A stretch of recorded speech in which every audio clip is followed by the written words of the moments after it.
The sun peeked over the lush green hills, casting a warm glow on the little village nestled below.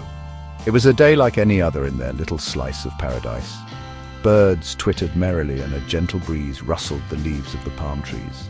Rion, a young boy with bright, curious eyes and a mop of messy brown hair, played with his little clay dog outside his family's hut. Inside, Rion's mum bustled about preparing breakfast for her family. She was a woman of quiet strength, her love for her children evident in every gesture. Her hands, roughened by work, moved with a practiced ease as she poured steaming porridge into bowls. Rion's dad, a tall, strapping man with a hearty laugh, soon emerged from within, ready for a day of work in the nearby fields. Rion's older sister, already a whirlwind of activity, swept the floor with careful precision.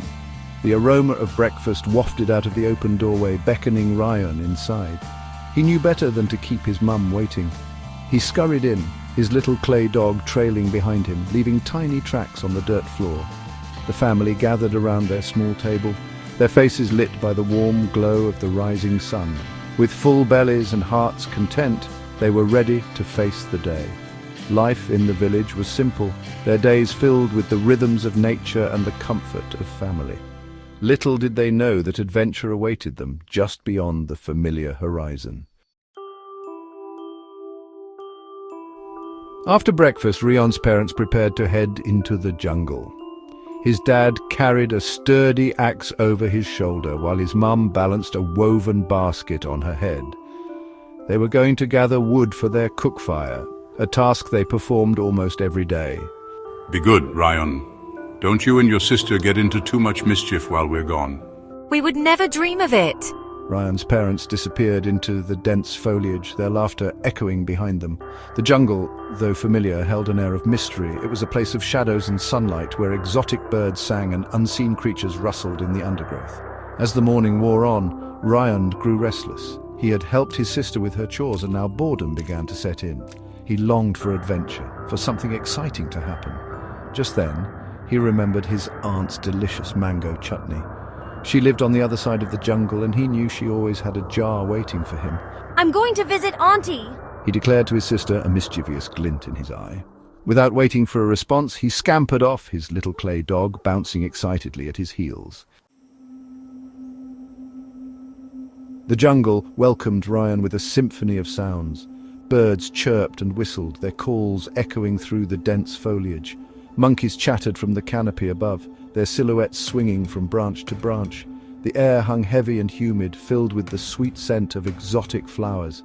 Rion skipped along the narrow jungle path, his little clay dog trotting faithfully by his side. He knew the way well, having accompanied his parents on numerous occasions, but today he felt a sense of excitement, a thrill of venturing out on his own. The jungle seemed different, more alive, as if it held secrets waiting to be discovered. As he ventured deeper into the heart of the jungle, the path grew darker, the sunlight struggling to penetrate the thick canopy of leaves above. The sounds of the jungle seemed to change too. The cheerful chirping of birds was replaced by the rustle of unseen creatures and the occasional screech of a parrot. Rion's heart beat a little faster, a shiver of apprehension running down his spine. He quickened his pace, his little clay dog pressing close to his heels. The jungle, once so inviting, now seemed vast and a little bit frightening. Little did he know, danger lurked just around the bend. Unbeknownst to Rion, a trio of tigers had gathered on the jungle path ahead. They weren't your typical fearsome tigers, though. These tigers were a bit clumsy, their stripes a little wonky, and their expressions more mischievous than menacing. I say, Bartholomew, haven't had a decent snack in days. He patted his rotund belly with a paw the size of Rion's head. Are you sure this is a good idea, Cedric? We might get in trouble. Cedric let out a booming laugh that shook the trees. Trouble? What's a little trouble when your tummy is rumbling? He nudged the third tiger, a lanky fellow named Horace, with his elbow. What do you think, Horace? About what? He mumbled, wiping drool from his chin. Never mind, Horace. You're no fun. Just then, Bartholomew spotted Rion approaching. Look, a snack! Rion, oblivious to the danger that lay ahead, continued down the jungle path, whistling a happy tune. He was so engrossed in his thoughts of his aunt's mango chutney that he didn't notice the rustling in the undergrowth or the low growls that seemed to vibrate through the very air. Meanwhile, miles away, Rion's mother paused in her work, a sudden unease washing over her. She couldn't explain it, but she felt a tug in her heart, a primal instinct that told her something was wrong. What is it, my love? Asked her husband, noticing the worried furrow in her brow. I'm not sure. I just have a bad feeling. I think I need to go back. Her husband, though skeptical, knew better than to question his wife's intuition. They quickly gathered their things and hurried back along the jungle path, their footsteps echoing their growing anxiety. As they drew closer to the spot where the tigers lay in wait, Rion's mother heard it. A faint cry carried on the breeze. It was Rion's voice, filled with fear. Mama, help! The tigers pounced, their roars echoing through the jungle. Finally, dinner is served. Rion screamed, his eyes wide with terror. He stumbled backward, tripping over a root and landing hard on the jungle floor. The tigers closed in, their shadows falling over him like a dark cloud. But before they could reach him, a figure came crashing through the undergrowth. Leave him alone, you bullies!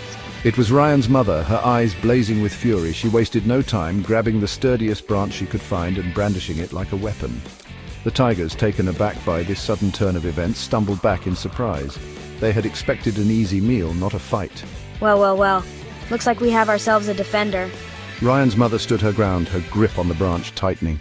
Get out of here and leave my son alone! What followed was a comical yet thrilling display of bravery and clumsiness. Rion's mother, fueled by a mother's love, chased the tigers through the jungle, whacking their behinds with the branch and yelling at them to leave her son alone. The tigers, more surprised than hurt, stumbled and tripped over their own feet, their roars turning into yelps of surprise. Run away, she's mad! Cedric, his belly bouncing with each step, was the first to break. The other tigers didn't need to be told twice. They turned tail and fled, disappearing into the dense undergrowth with surprising speed. Rion, watching from the safety of his mother's arms, couldn't help but giggle. He had never seen anything so funny in his life. His mother, her anger fading as quickly as it had come, pulled him close, her embrace tight and reassuring. Oh, Rion, you scared me half to death. Rion, tears welling up in his eyes, hugged her back. I'm sorry, Mama, I won't do it again. He looked up at her, his eyes shining with admiration. You were so brave, Mama. You chased away those mean tigers with just a stick. Rion's mother smiled, her heart swelling with love. I would do anything for you, my darling boy. Hand in hand, they made their way back home. The warmth of their love a shield against the dangers of the jungle. Rion had learned a valuable lesson that day, a lesson about courage, love, and the unbreakable bond between a mother